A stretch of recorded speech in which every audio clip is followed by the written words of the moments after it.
Captain on the bridge. Alright, captains, we are back on the bridge, and today, yes, we got some things to go over from Star Trek Online official Twitter feed, so on screen. Yes, captains, before we get into this video, do us a huge favor, hit that like button. Also, if you're new here, welcome. Consider subscribing here to the YouTube bridge, as we're always on the lookout for like-minded captains where we can share our love, our passion for Star Trek Online, but also things Star Trek. And with that said, here we go, captains. We're going to be catching up on the latest from Stowe. This past weekend, it was Mother's Day, so we kind of concentrated on that. So to all my captains out there who are mothers, and or to your mothers, I say a belated Happy Mother's Day. But with that said, we got a couple things to go over, and as usual, we're going to go over them, drop our 2 ECs, and then at the end, give our conclusion. So first up here, console captains, soon you can take command of the Texas class from Star Trek Lower Decks. So captains, this already released on the PC bridge, so now it is time for the console caps to have a shot at this. Now personally, I do kind of want this ship. It is a cool kind of idea of it. It does have a lot of sort of familiar features in terms of starship design. I am reminded of the Nova class, of course, smaller ships there like that. So it is kind of take some elements from that. So, and it's from one of my favorite shows, Lower Decks. Now that said, I haven't gotten it, and I maybe perhaps plan on to, and I've been told that this trade and or console is really great for torpedo builds, but you know, captains, that I'm a torpedo captain myself, and I love those type of builds. But it's something that we're going to probably just get down the road, but it is something that we're looking forward to adding to the fleet as soon as we can. But here we go, take over the Texas class. The Texas class, a manned version from Lower Decks, is coming to Xbox and PlayStation next week. So the Texas class, a secret project from the latest season of Lower Decks, is coming to the Infinity Lockbox on Xbox and PlayStation May 16th. So as of this video, it is tomorrow. So we are going to be releasing this late tonight.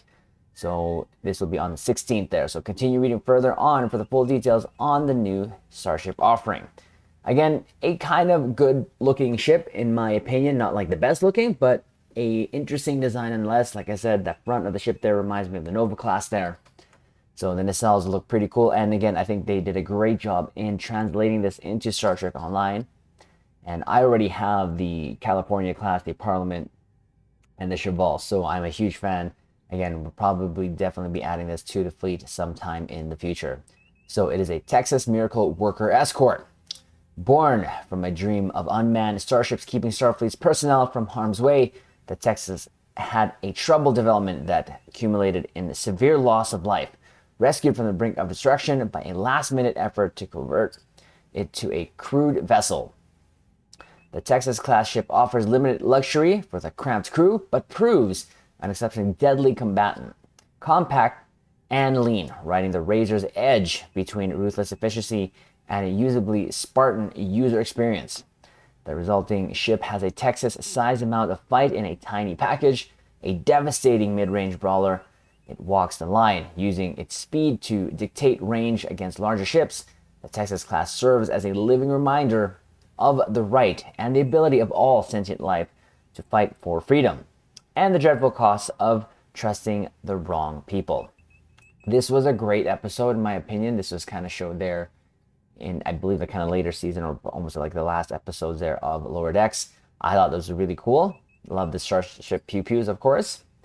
So, of course, this starship includes a Commander Tactical Miracle Worker Specialist Bridge Officer seat and a Lieutenant Commander Engineering Miracle Worker Specialist Bridge Officer seat. It would have made more sense to me if this was Intel, but that's just my personal opinion, of course. So Tier 6 Federation, Faction, Federation, or Federation Align. Card rank must complete the tutorial. Hull mod is 1.25, shield mod 0.85, 4 weapons 4, after weapons 3, experimental weapons 1, device slots 2, and then of course the bridge officer is as follows. Commander Tactical is Miracle Worker, Lieutenant Commander Engineering is Miracle Worker, and then 1 Lieutenant Commander Science, 1 Lieutenant Universal, and 1 Ensign Universal.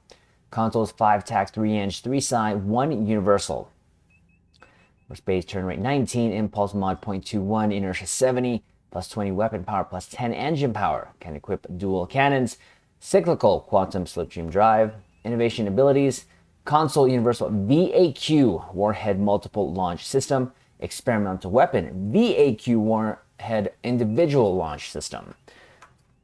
Starship Mastery Package, of course, Escort, plus AC, plus Defense, plus all weapon damage, plus critical chance. And of course, the Starship trait is algorithmic energy weapon lensing. Yes, I know how to English. I do, I promise. So it is.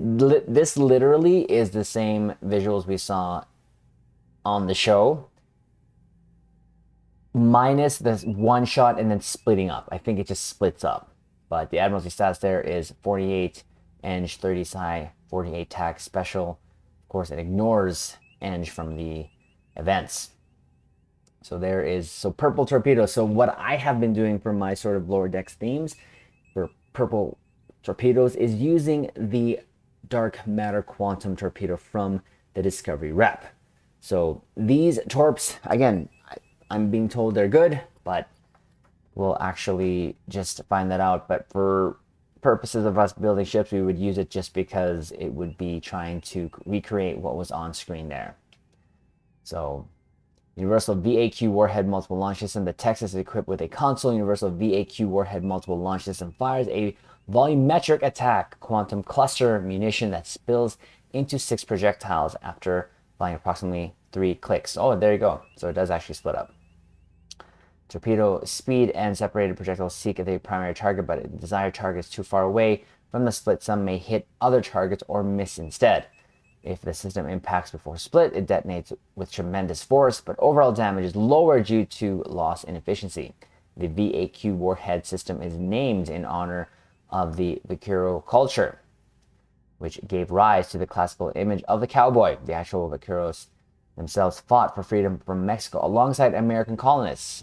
They were largely betrayed and annihilated by those colonists, who went on to revere and mythologize their lifestyle as the quintessential cowboy. The multiple launch VAQ system is capable of firing and independently guiding up to 12 separate projectiles. All stored charges are fired when the system is activated. VAQ warheads are modified by abilities that impact torpedo flight characteristics, but not abilities which impact torpedo damage, which is weird. That's just weird. 100%. I don't know why, but this console additionally provides a passive boost bonus to hull capacity, I should say, and a passive bonus to kinetic and beam damage. This console may be equipped on any ship in any console slot. You may only equip one of these consoles on any single ship. And of course, here's a tooltip. Targets for 12 max, stores up to 12 charges, uses all when firing. Each charge launches a VAQ warhead at a random foe within target 135-degree arc, which splits into 6 projectiles after 1.25 second or default 3 clicks.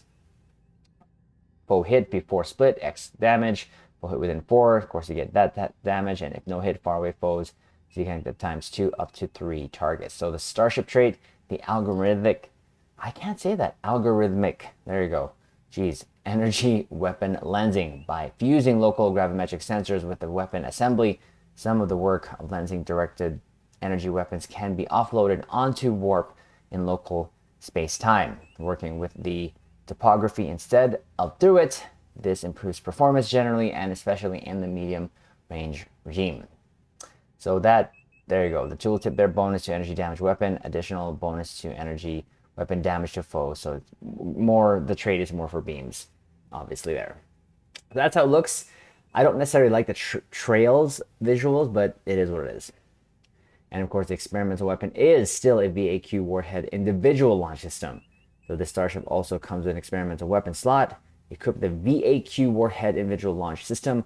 The individual VAQ warhead works as described above, and while the system cannot store shots to unleash in a volley, it cycles significantly faster than the multiple launch system. So launches a VAQ warhead at target foe, which splits into 6 projectiles after 1.25 seconds or default 3 clicks. And there is the, again, kind of the same information there. Jonathan Herleish. So there it is, Caps. I know I went over this a while ago, but thought I'd go over it again. And I would recommend it if you're a Lower Decks fan.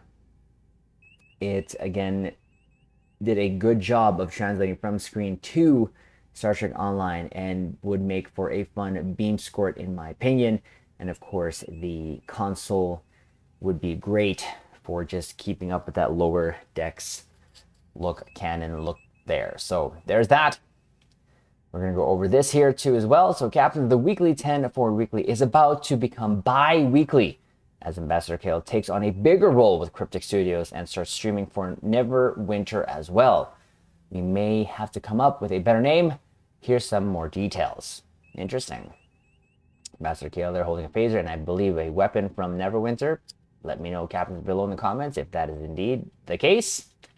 So new streaming schedule, senior community manager Ambassador Kale is becoming the community manager for the entirety of Cryptic Studios. Here's what that means. He will be stupidly busy. Captains and adventurers, all, we come to you with tidings. Is that how the Neverwinter folks speak? Well, we'll get there. For those of you who don't really know me, of course, Mike Fathom, known as Ambassador Kale. I'm the senior community manager at Cryptic Studios. In the past few months, there has been some shifts in how community operates at Cryptic. With the amazing, talented, and 100 other objectives, Julia Fredrickson following her dreams into a production role on Neverwinter. As she moves on to the next stage of her career, I'm also changing my responsibilities as a senior community manager. I'm now in charge of community for all 3 games at Cryptic Studios. That's crazy. I'm really excited to dive into Neverwinter more while still making sure that the communities of Star Trek Online and Champions Online are heard. Ugh. Julia will still be around, especially answering all of the frantic questions I'll have about Neverwinter, and you'll probably still see her on live streams talking about the features she's producing and speaking on live streams. And speaking of live streams, one of the things I love to do here at Cryptic is connect you all to all the developers via live streams. It's a great way to get feedback directly to them and also for all of you to get to know us better. As the CM for Neverwinter, I want to get Driftwood Tavern present happening more regularly. Initially, I was looking into adding yet another night of streaming to my week, but I don't think I can do that and also keep up the rest of my new and old duties. So instead, both Driftwood Tavern and Presents and 10 Forward Weekly will be moving to a bi-weekly schedule, alternating Tuesdays at 4:30 on our Twitch channel, Facebook page, and YouTube channel. This starts next Tuesday, May 16th, with the first bi-weekly Driftwood Tavern Presents. To sum up, Tuesday, May 16th, Driftwood Tavern Presents, and then Tuesday, May 23rd, 10 Forward Weekly, etc. The alternating schedule will continue unless we need to change it for some reason. Thanks, folks. I'm looking forward to getting to know a new community while still serving the 2 communities I love so much in Champs and Stowe. Quite interesting in the change of duties of our CM there. My initial thoughts there is it's just going to be too much for him to handle in terms of feedback getting to the proper channels. If it was already on a slow line in Star Trek Online, he was doing Star Trek Online and Champions at the time. Now you're adding Neverwinter. So they're spreading him across one more game there.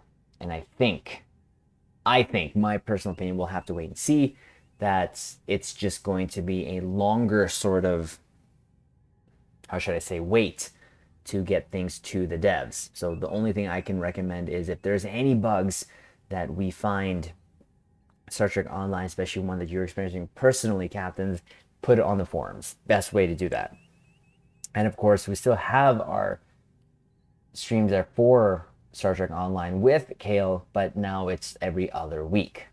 Again, it's a lot to take on, I think, in my opinion, especially if you can become the manager for all 3 of their titles. So we'll have to see how that goes. I don't know necessarily how to feel about that other than know that it's just going to be too much for one person. He's obviously going to do his very best. And, you know, all I can say is, of course, for me personally, I'll just be patient. And, you know, Star Trek Online has a lot of features, I'm going to say, going on. And it needs to be addressed, I think, as opposed to just keep adding new content without addressing older, especially features that have been there for a while. but hopefully, if anything, the engagement lately of the devs and the sort of team there on stream does help with that, addressing those issues, but we'll have to see. So again, all I would urge you captains is just a little patience with Ambassador Kale, as I believe he is doing the best he can. Is it perfect? Obviously not. Anyone in his role would probably be doing the best they can, especially now that you have 3 things to look after. So again, captains, thought we would just make this updated video for that. Now, the other thing here, the last thing we're going to go over is, we went over this already, so beginning next week, console captains can face the Voth and earn their very own exosuit. I was told that on console, this thing went live accidentally, and here we go. To note, there was a bug that made this event start last week, which was early. If you complete any progress then, it will carry over when the event actually begins. So that's good. And yes, it was shown to me by Kabuto. Huge shout out to you, sir, that, because he was asking me if indeed the Voth event started. And I'm like, well, no, it's next week, because I actually literally did that update video back then. And he showed me a picture. It was on console. So it was a bug, or sorry, feature that made it start early. They took it down right away, I think for like 2 hours. Some people did buy it out right then and there. But it will be starting again, I believe, tomorrow. So we'll just actually quickly go here to the actual blog. And I think that is going to be, yeah, May 16th. So that is something, again, we highly recommend you do, captains, because this console is, or this suit is absolutely fun and hilarious to just be in. It's really, really fun. So there you go, Caps. Quick update video there. Again, belated Happy Mother's Day to the captains out there and or to the captains' mothers. Of course, do us a favor. Again, comment below. Let us know if you're going to be picking up that Texas class. And also subscribe, hit the YouTube bridge, and we'll leave it on this note. Live long and prosper.